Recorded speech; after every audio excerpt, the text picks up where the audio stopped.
اللہ نور السماوات والارض، اللہ آسمانوں اور زمین کا نور ہے. مثل نور ہی، اس پر ایمان کی مثال، اس کے نور ایمان کی مثال ایسی ہے کمشکاتن، جیسے ایک طاق ہے، فیہا مصباح، اس میں ایک چراغ روشن ہے. المصباح فی زجاجہ، وہ چراغ جو ہے چمنی کے اندر ہے، شیشہ ہے اس کے اوپر، جیسے لالٹینیں ہوتی تھی پچھلے زمانے میں، گلوب کے ساتھ جو ہے وہ لیمپ ہوتے تھے. الزجاجہ تو کانہا کوکب دری، اور وہ شیشہ چمک رہا ہے جیسے کہ ایک چمکدار ستارہ ہو. یوقد من شجرۃ، اور اس مصباح میں، اس دیے میں، اس چراغ میں چلایا جا رہا ہے تیل، کس کا؟ ایک شجرہ مبارکہ زیتونہ کا، ایک ایسا مبارک درخت زیتون کا، لا شرقیت ولا غربیہ، جو نہ شرقی ہے نہ غربی ہے. یعنی یہ کہ درخت ہے، جھنڈ ہے ایک.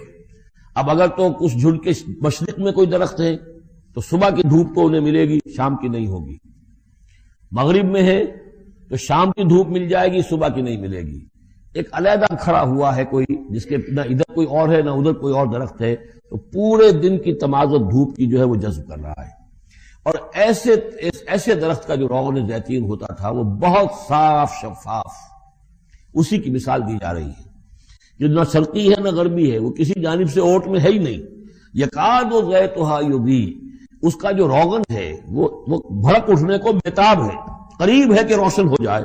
وَلَوْ لَمْ تَمْسَسْهُ نَارٌ، چاہے اسے ابھی آگ نے چھوا ہی نہ ہو.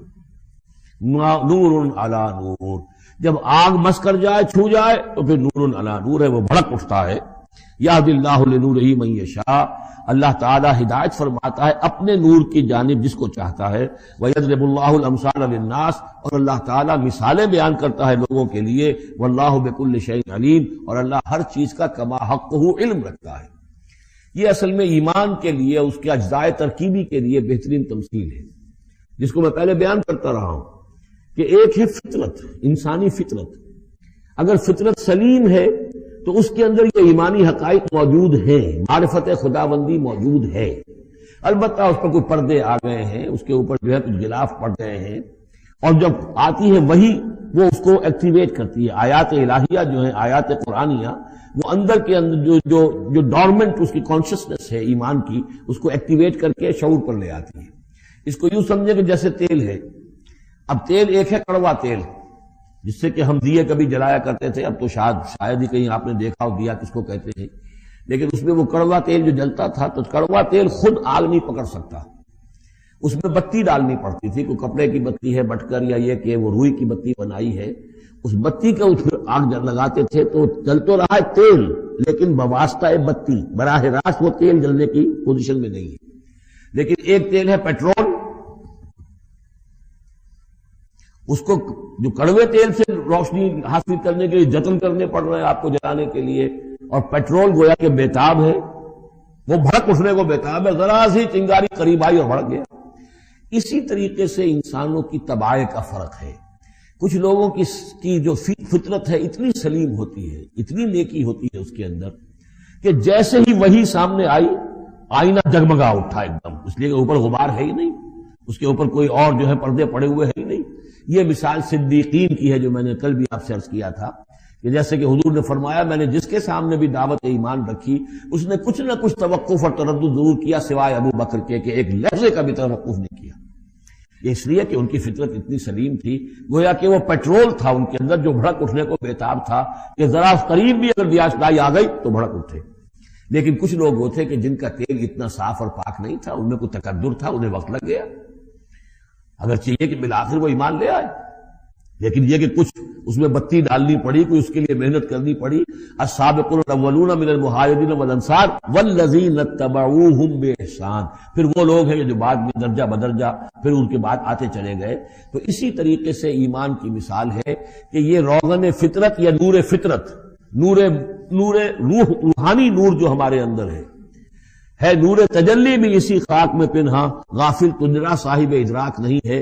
وہ جو ہماری روح کے اندر ہے، روح ملکوتی کے اندر جو نور ہے، یہ نور اور باہر سے جو قرآن کا نور، وحی کا نور آیا، ان دونوں کے نور کے اجتماع سے پھر نور علی نور کی کیفیت پیدا ہوئی. اب وہ نور ایمانی جو ہے وجود میں آ گیا. اللہ نور السماوات والارض مثل نورہ کمشکات فیہا مصباح المصباح فی زجاجہ. اور ذہن میں رکھیے یہ ہمارا جو پنجر ہے پسلیوں کا، اس کی واقعتاً طاق کی سی شکل ہے. یہ نیچے سے چوڑا ہو رہا ہے، اوپر سے تنگ ہو رہا ہے. طاق ایسی ہوتے تھے. ڈائفرام جو ہے وہ اس طاق کا گویا کہ فلور ہے، جو ہمارے ایبڈومینل کیویٹی کو چیسٹ کیویٹی سے علیحدہ کرنے والا عضو ہے. اور دل رکھا ہوا ہے اس کے اوپر، یہ گویا کہ چراغ ہے. اس دل میں نور ایمان ہوتا ہے. اس دل کے اندر جو ہے وہ اللہ کا نور، اور یہ نور بنا ہے دو چیزوں سے. ایک وہ نور فطرت جو اس کے اندر موجود تھا، اس کی روح کے اندر، اور ایک نور وحی. ان دونوں کے اجتماع سے نور علی نور، وہ نور جو ہے وہ نور ایمان کی شکل میں اس قلب کے اندر جو ہے وہ جاگزی ہوا اور قلب منور ہو گیا. المصباح فی زجاجہ، الزجاجہ کأنہا کوکب دری یوقد من شجرۃ مبارکۃ زیتونۃ لا شرقیۃ ولا غربیہ یکاد زیتها یضیء ولو لم تمسسہ نار نور علی نور یہدی اللہ لنورہ من یشاء. یہ نور علی نور ہے. دو نوروں کے جمع ہونے سے یہ نور ایمان وجود میں آیا. نور فطرت، نور وحی. اور اللہ تعالیٰ ہدایت دیتا ہے اپنے نور کی جس کو چاہتا ہے. اور اللہ یہ مثالیں لوگوں کے لیے بیان کرتا ہے. باقی اللہ کو تو ہر شے کا کما حق و علم ہے. مثال کی ضرورت انسانوں کے لیے ہے کہ جو ان لطیف حقائق کو ایسے ہی خود نہیں سمجھ سکتے. اب جن لوگوں کے دلوں میں یہ نور ایمان پیدا ہو جاتا ہے، ان کی ایک جھلک دکھائی جا رہی ہے کہ ان کی شخصیت، ان کی زندگی کی دلچسپیاں کیا ہوتی ہیں. فی بیوت اذن اللہ ان ترفع ویذکر فیہا اسمہ، ان گھروں میں جن کا کہ اللہ نے حکم دیا کہ انہیں بلند کیا جائے، یعنی مساجد. بلند کرنے سے مطلب یہ ہے کہ ان کو نمایاں بنایا جائے. ہر مسلمان آبادی میں معلوم ہو کہ مسجد ایک نمایاں شے ہے. یہ ضروری نہیں کہ اس کی ڈیکوریشن ہو، اس کے اوپر جو ہے خام خواہ تکلفات میں پیسے خرچ کیے جائیں، لیکن یہ کہ ایک تو یہ کہ وہ نمایاں ہونی چاہیے، معلوم ہو کہ اس آبادی کا مرکز یہ ہے. نمبر دو یہ ہے کہ ترفع، اس کو ہر طریقے سے، ہر معنوی گندگی سے بھی پاک رکھا جائے. وَيُذْكَرَ فِيهَا اسْمُهُ، اس میں اس کا نام لیا جائے. يُسَبِّحُ لَهُ فِيهَا بِالْغُدُوِّ وَالْآصَالِ، یہ جو صاحب ایمان لوگ ہیں جن کے دلوں میں ایمان کی قندیلیں روشن ہیں، یہ تسبیح کرتے ہیں اللہ کی ان گھروں کے اندر، صبح کے وقت بھی اور شام کے وقت بھی. رجال، وہ جواں مرد، لا تلہیہم تجارت ولا بیع عن ذکر اللہ واقام الصلاۃ، جن کو غافل نہیں کر سکتی نہ کوئی تجارت، نہ کوئی خرید و فروخت اللہ کی یاد سے اور نماز کے قائم کرنے سے، وایتاء الزکاۃ اور زکوٰۃ کے ادا کرنے سے. یخافون یومن، یہ سب کچھ کر کے بھی وہ ڈرتے رہتے ہیں، لرزاں و ترساں رہتے ہیں، کانپتے رہتے ہیں اس دن کے تصور سے. تتقلب فیہ القلوب والابصار، جس میں کہ دل بھی الٹ جائیں گے اور نگاہیں بھی الٹ جائیں گی. لیجزیہم اللہ احسن ما عملوا، تاکہ اللہ تعالیٰ ان کو بدلے میں دے بہترین جزا ان کے اعمال کی. وَيَزِيدَهُم مِّن فَضْلِهِ، اور اضافہ کرے اپنی طرف سے اپنے فضل میں سے. وَاللَّهُ يَرْزُقُ مَن يَشَاءُ بِغَيْرِ حساب، اور اللہ تعالیٰ چاہتا ہے دیتا ہے جس کو چاہتا ہے بغیر حساب. اللہم ربنا اجعلنا منہم، یہ تو مومن صادق کے لیے ایمان ان کے دلوں میں ہے، اس کی تمثیل یہ ہے، اور ان کے کردار کی جھلک یہ ہے. اب ایک ہے بین بین کے لوگ، ایمان تو نہیں ہے لیکن کچھ نہ کچھ نیکی کے کام کرتے ہیں، کچھ اپنے دل کی تسلی کے لیے، کچھ اپنے ضمیر کو مطمئن کرنے کے لیے. ان کی نیکی حقیقی نیکی نہیں ہے. وہ لیس البر ان تولوا وجوہکم قبل المشرق والمغرب، اس آیت کو ذہن میں رکھیے. والذین کفروا، اور جو لوگ ایمان سے تہی ہے، محروم ہے، کافر ہے، ان کی نیکیاں، ان کے اعمال کیا ہیں؟ کسرابن، جیسے ریت ہو، سراب ہو، بقیعۃ، ایک چٹیل میدان میں، یحسبہ الظمآن ماء، پیاسا سمجھتا ہے کہ پانی ہے، حتی اذا جاءہ، یہاں تک کہ وہ جب وہاں پہ گھسٹ کر بھی پہنچتا ہے تو معلوم ہوتا ہے لم یجدہ شیئا، کچھ نہیں پاتا وہاں پر. ووجد اللہ عندہ، اور اللہ کو پاتا ہے وہاں موجود. فوفاہ حسابہ، تو اللہ تعالیٰ اس کا حساب اسے پورا چکا دیتا ہے. واللہ سریع الحساب، اور اللہ جو ہے حساب چکانے میں دیر نہیں لگاتا. یعنی یہ جو نیکیاں ہوتی جھوٹی نیکیاں، ملمے کی نیکیاں، حقیقی ایمان نہیں ہے، ایمان باللہ نہیں ہے، ایمان بالآخرت نہیں ہے، لیکن یوں ہی کچھ نہ کچھ نیکیاں ہیں، کچھ خدمت خلق کے کام ہے. اس طرح کی چیزیں اللہ کی نگاہ میں ان کی کوئی وقت نہیں. اس کے لیے پہلے ایک مثال سورہ ابراہیم میں آ چکی ہے. دوسری مثال یہ کہ یہ نیکیاں سراب کے مانند ہیں، جنہیں پیاسا سمجھتا ہے کہ یہ پانی ہے، حقیقت میں پانی نہیں ہے. اب تیسرا جو کردار ہے وہ یہ ہے کہ جن کے دلوں میں، جن کی زندگیوں میں یہ جھوٹ موٹ کی نیکی بھی نہیں ہے، نفس پرستی اور دنیا پرستی، اور ان کے اندر ہر طرح کی گندگی جو ہے وہ آ چکی ہے. ان کی مثال کیا ہے؟ او کا ظلمات فی بحر اللجی، یا جیسے کہ اندھیرے ہوں ایک بڑے گہرے سمندر میں.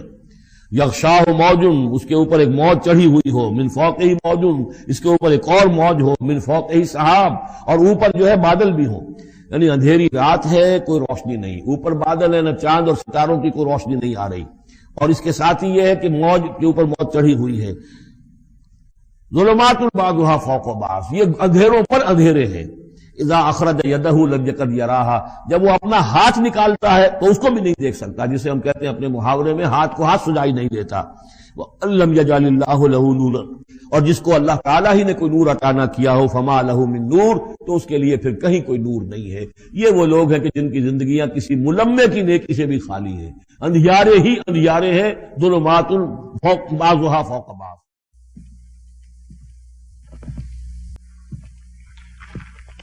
This is what I've discovered. There is the self we think we are, the self that attempts to deal with the outside world of reality. This self I call the ego. But ego is never the master of self, for we are constantly bedeviled by powerful unconscious forces in our beings. Before ego developed in us, there was id. Id. Id is all that is primitive and infantile within us. Id is the blind instincts of sexual desire and aggression. Id is opposed by another force that I call superego. Superego is rigid, punishing, and repressive, an inheritance from the repression of our parents and the restrictions that are part of the society we grow up in. So I found there are three distinct elements in our personalities. Ego, who deals with the world of reality, but who is also constantly affected by the demands of id and superego. Just what do you mean you're not sure, David? Either you've got a firm commitment from Robertson or you haven't. Now, which is it? I happen to be in the position where I've got to know. Well, Mr. Cooper, I'm certain he made a commitment. He didn't give anything in writing. Oh, he didn't give you anything in writing. All those Smash things him. you get in writing. I'll smash him. I'll kill you, Father. You must honor Father. Yes. And they can bring me back firm commitments. Now, don't interrupt me when I'm telling you how... Your father is a good man, David. Everyone knows that. Pick up the telephone. Honor thy father. Honor thy father.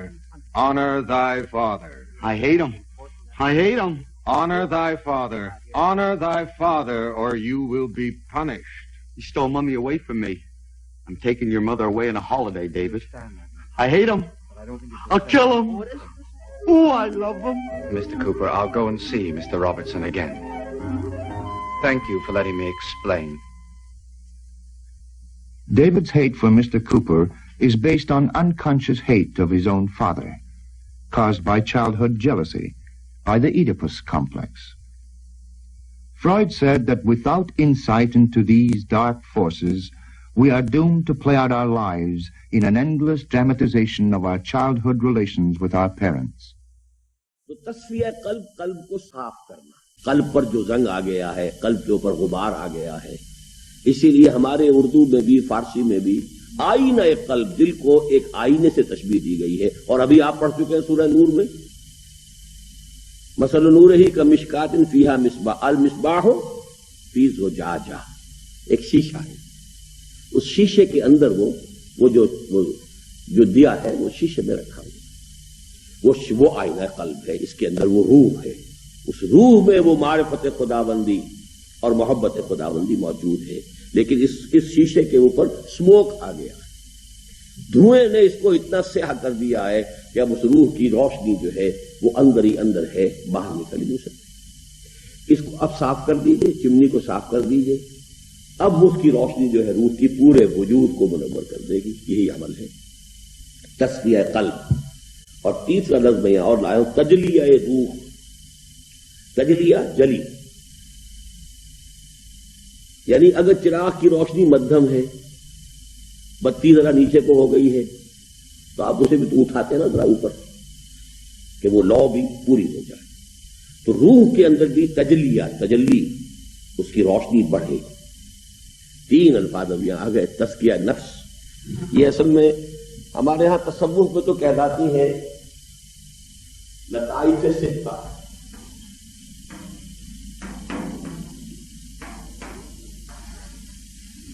میں اس کا قائل نہیں ہوں، میں لطائف ثلاثہ کا قائل ہوں.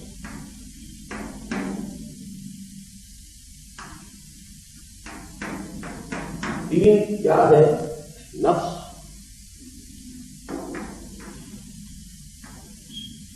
قلب، روح. اور عجیب بات یہ ہے، اور یہ انشاءاللہ ایک اور مضمون جب ہم پڑھیں گے تو زیادہ تفصیلی بحث ہوگی. میں فرائڈ کا بہت قائل ہوں of his equity of vision, observation, equity of observation. اس نے بھی نفس انسانی کے 3 لیول آئیڈینٹیفائی کیے. سب سے نیچے والے کو وہ کیا کہتا ہے؟ اڈ اور لیبیڈو. اس کے اوپر ایگو، پھر اس کے اوپر سپر ایگو. یعنی یہ مشاہدہ کر لینا بہت بڑی بات ہے کہ انسان کی معنوی شخصیت کے 3 لیولز ہیں. اگرچہ اڈ اور لیبیڈو کو تو ہر انسان سمجھ سکتا ہے، یہ حیوانیت ہے، اس کے سارے حیوانیت کا جو خلاصہ ہے وہ یہ نفس ہے. پھر ایگو، پھر سپر ایگو. تو صرف 3 کی تقسیم کے اعتبار سے میں اس کا بہت قائل ہوں. باقی نہ وہ ایگو کو صحیح سمجھتا ہے، نہ سپر ایگو کو سمجھ سکتا ہے. سپر ایگو جس شے کا نام اس نے قرار دیا وہ بالکل اس کا دھوکہ اور فریب ہے. اب اس کی تفصیل میں نہیں جاؤں گا. وہ روح انسانی ہے. یہ جو قلب ہے اس کے اوپر دونوں دباؤ کرتے ہیں. یہ قلب کا نام قلب اس لیے ہے کہ قلب ماہیت کسی شے کی اصل حقیقت کا اسینشل چینج اگر ہو تو قلب ماہیت. اور دل بیچاری وہ شے ہے ہمارے جسم کا وہ عضو ہے جسے کسی کل چین نہیں ہے. یہ یا سکڑ رہا ہے یا جو ہے سکڑ رہا ہے پھیل رہا ہے، سکڑ رہا ہے پھیل رہا ہے، سکڑ. باقی ہر ٹیشو جو ہے وہ ہمارا آرگن ٹیشو تو خیر اس کا بھی ہے کہ جو ریسٹ کرتا ہے، لیکن یہ کہ آرگن، ہر آرگن کے لیے ریسٹ ہے ایکسپٹ ہارٹ. اور یہ ایک حالت میں رہتا ہی نہیں. ابھی وہ پھیل رہا ہے، پھر سکڑ رہا ہے، پھر پھیل رہا ہے، پھر سکڑ رہا ہے. قلب کو کہتے اس لیے قلب کے معنی تبدیلی، اسی سے لفظ انقلاب بنا. اب یہ ساری جو ہے عربی آپ یہاں سے باب انفعال کیا ہو گیا؟ انقلاب،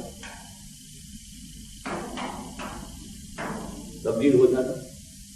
قلب پر ایک طرف تو دباؤ آ رہا ہے نفس کا، ایک طرف آ رہا ہے روح کا. کبھی ہمارا قلب کیا ہے؟ کبھی نیکی، کبھی بدی، اکثر و بیشتر. کبھی دل کا رجحان ادھر ہو گیا، نفس نے قابو کر دیا تو ہم بدی کی طرف راغب ہو گئے. کبھی ہوش آیا، روح نے کچھ کھینچا اپنی طرف تو کسی نیکی کی طرف راغب ہو گئے. نفس سے مطمئنہ وہ ہوتا ہے کہ جو نفس کے اوپر تو پوری طرح قابو کر لے اور پوری طرح جو روح کی طرف ہو جائے. یا ایتھا النفس المطمئنہ ارجعی الی ربک راضیۃ مرضیہ. اے نفس مطمئنہ، یہ سب سے اونچا مقام ہے. اسٹیبلٹی کہ قلب کلیتاً متوجہ ہے روح کی طرف، روح کے انوار سے منور ہو کر پورے وجود کو اس نے اپنے قابو میں لیا ہوا، گورن کر رہا ہے. دی animal existence is controlled by that super ego نا، اینڈ دیٹ از روح. یہ ہارٹ ہی ہے، اسی سے منسلک ہے روح. دیکھیے ہر شے کی ایک حقیقت ہے. ہمارے پورے وجود میں جان ہے، کہاں ہے کچھ پتہ نہیں. اس لیے یوں سمجھ لیجئے کہ قلب ہی میں روح ہے، روح کا مسکن قلب ہے. یہاں تو میں نے اسے علیحدہ لکھا تھا. اب یوں سمجھیے کہ اس کو اگر ہم زیادہ صحیح اس کو کریں گے تو یہ ہے، یہ روح ہے، یہ قلب ہے، اور یہ پھر پورا ہوتا ہے واجب. یہ ٹھیک اس کو ایگو کہہ رہا ہے، اس کو سپر ایگو کہہ رہا ہے. اگر اسکل اور ہندوؤں کا قلب اس کے اوپر ہو گیا ہے تو پورے قلب کے اوپر سے آئی آ جائے گی.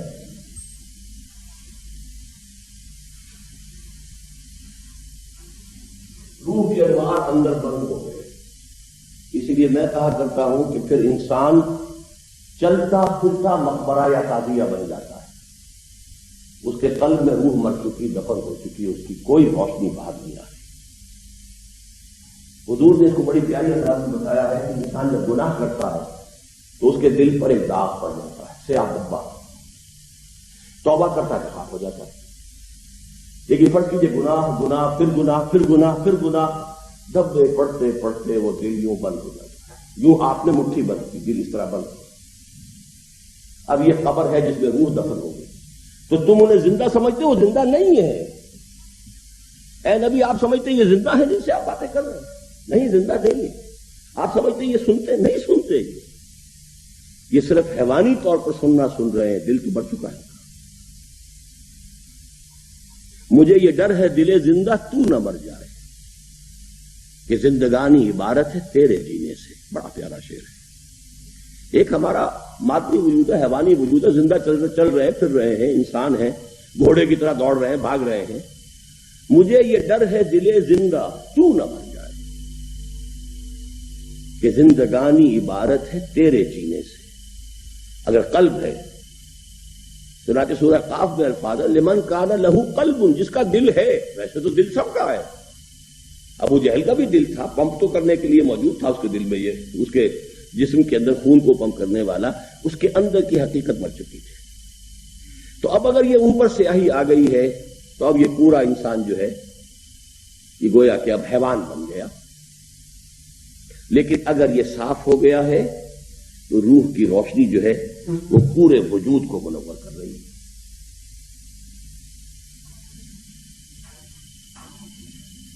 یہ جب روح انسانی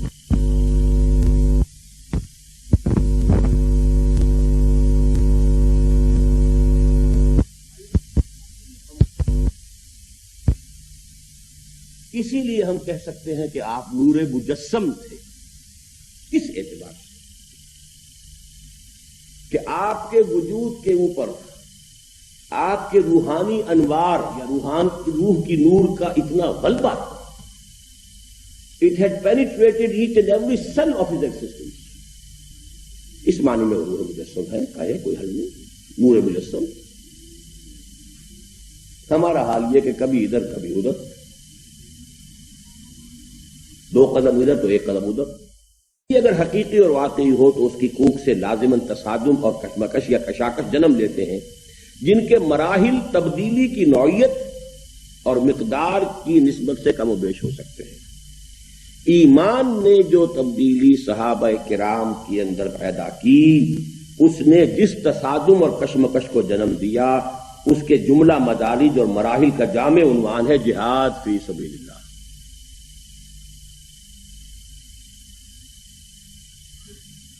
آپ کی تبدیلی ہوئی، کشاکش ہو گئی، تبدیلی تصادم ہوا، اس تصادم کا نام ہے جہاد فی سبیل اللہ. یہاں چونکہ ابھی آپ کی بحث بعد میں آئے گی، جو اس کا ترجمہ ہوگا فارسی میں کوشش، انگریزی میں strive for something, to exert,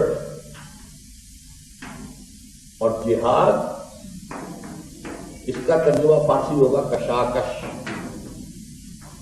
اور اس میں ہوگا اسٹرگل.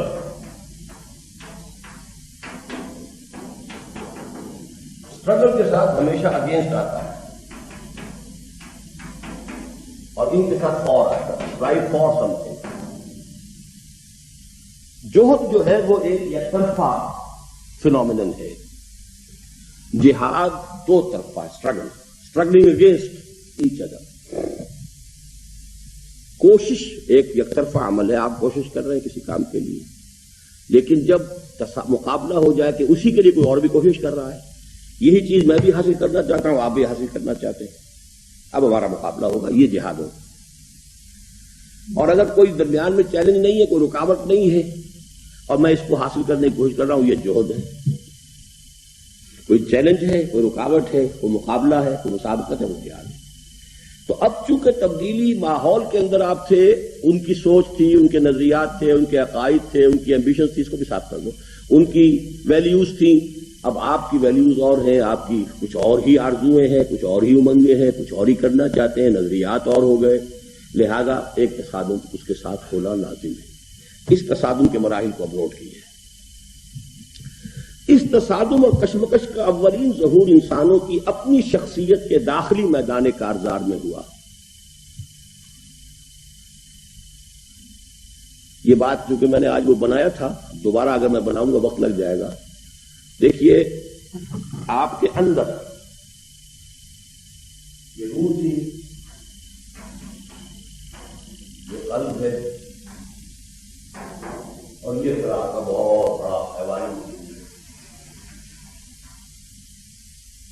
اب تک تو یہ حیوانی وجود آپ کے اوپر قابض تھا، جو تقاضا ہے، جو مطالبہ ہے، جو خواہش ہے، پوری کیجیے۔ اب یہاں آ گیا ایمان،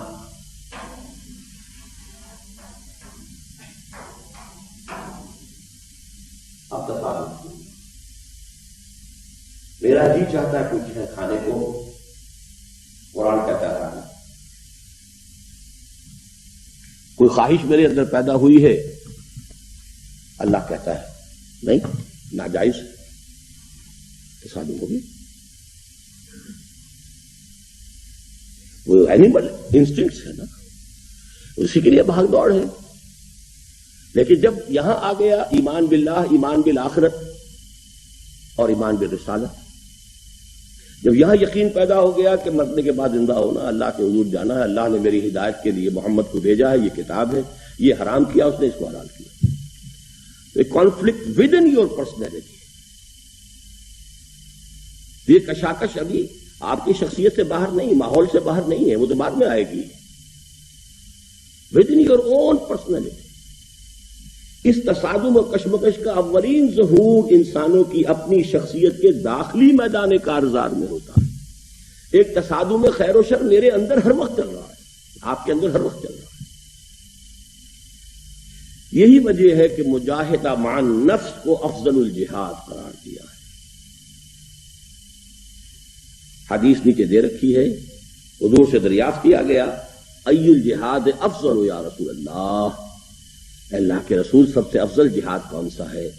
فرمایا تجاہد نفسک فی طاعت اللہ، سب سے افضل جہاد یہ کہ اپنے نفس کے ساتھ جہاد کرو، اسے دباؤ، اس کی لگامیں کھینچو، اسے اللہ کا مطیع بناؤ۔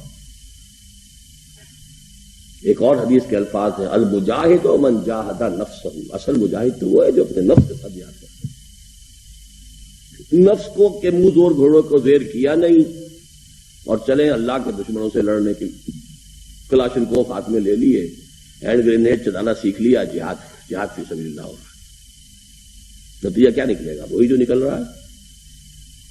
15 لاکھ جانیں افغانستان میں دی جا چکی ہیں، یہی کہتے ہیں لوگ، ٹو واٹ یوز؟ یہ ہے سارا فساد۔ اول جہاد یہ ہے، پہلا جہاد یہ ہے، نفس کو زیر کرو۔ فرعون نے کہا تھا مصر کی حکومت میری ہے، الیس لی ملک مصر، کیا مصر کی بادشاہی میری نہیں ہے؟ میرا اختیار چلے گا، میری مرضی چلے، میں نہیں جانتا کون یہ موسیٰ آ گیا، کوئی اللہ ہے، کوئی اس کی شریعت ہے، کوئی قانون ہے۔ I know of no other رب except myself، میں مالک ہوں۔ تو میرا نفس بھی یہی کہتا ہے کہ یہ وجود جو ہے یہ میرا ہے، یا میرا حکم چلے گا، میں چاہتا ہوں provide me with this thing and you have to do it۔ I'm the monarch،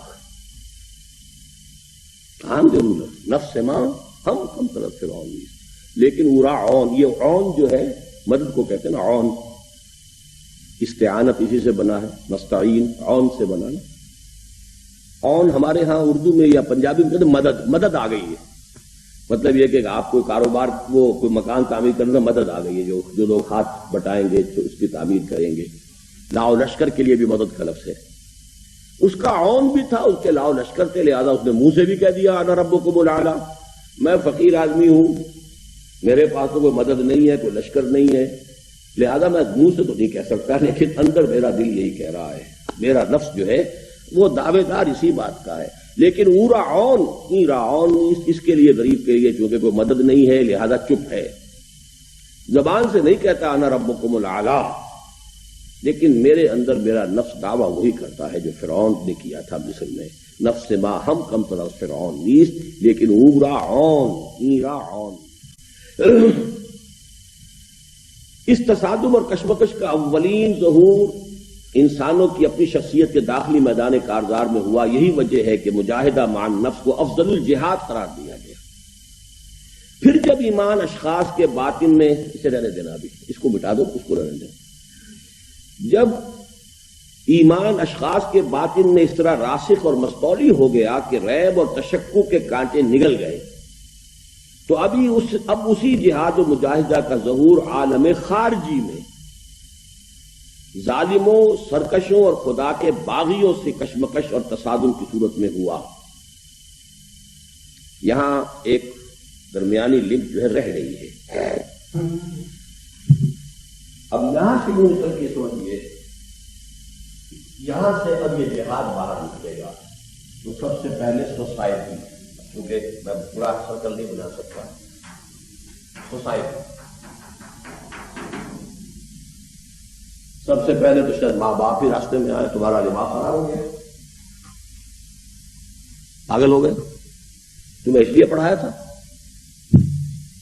تم پر اس لیے پیسے خرچ کیے تھے، بیوی ناراض ہوگی،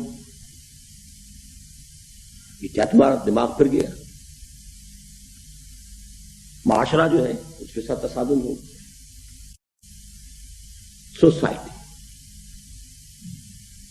and social pressures. You have to resist them. اگر آپ میں حقیقی تبدیلی آئی ہے تو یہ پہلے اندر، پھر اس کے بعد اب یوں سمجھیے کہ یہ اب پولیٹیکل کیریئر اسٹیٹ ہے، یہ زمین تو اللہ کی ہے، یہ کون اللہ کے بن کے بیٹھ گئے، یہاں تو قانون اللہ کا چلنا چاہیے۔ یہ ہے مراحل اس جہاد کے، لیکن پہلا مرحلہ اندر ہے، کیونکہ اس کو وہاں بھی ہے، پھر اس لیے تو یہ درمیانی جو ہے کہاں پر رہ گیا تھا، اس لیے میں نے واضح کر دیا۔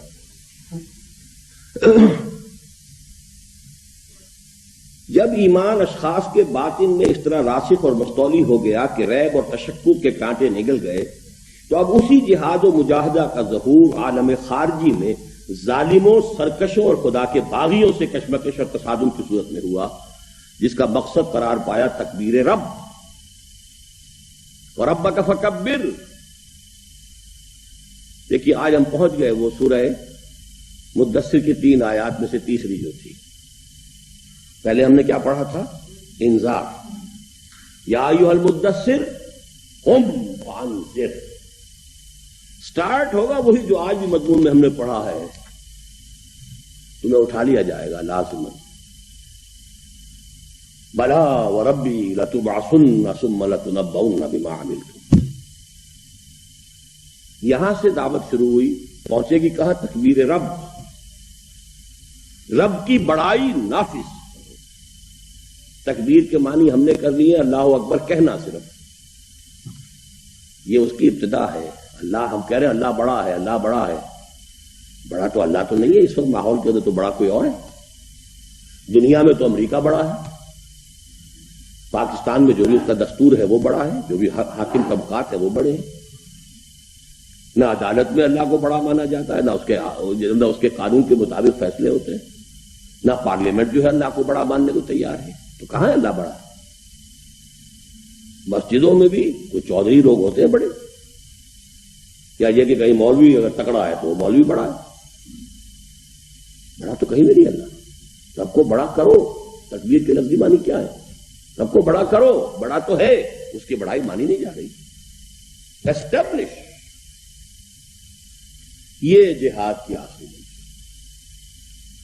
جہاد نفس سے، جہاد معاشرے سے، جہاد باطل نظام سے، خدائی کے دعوے داروں سے، چاہے وہ خدائی کوئی ایک شخص جو ہے نمرود اور فرعون بن کر بیٹھا ہو، چاہے کسی قوم نے جو ہے پاپولر سوورنٹی کا نعرہ لگا کر خدائی اپنے ہاتھ میں لے لی ہو۔ ایکولی حرام، ایکولی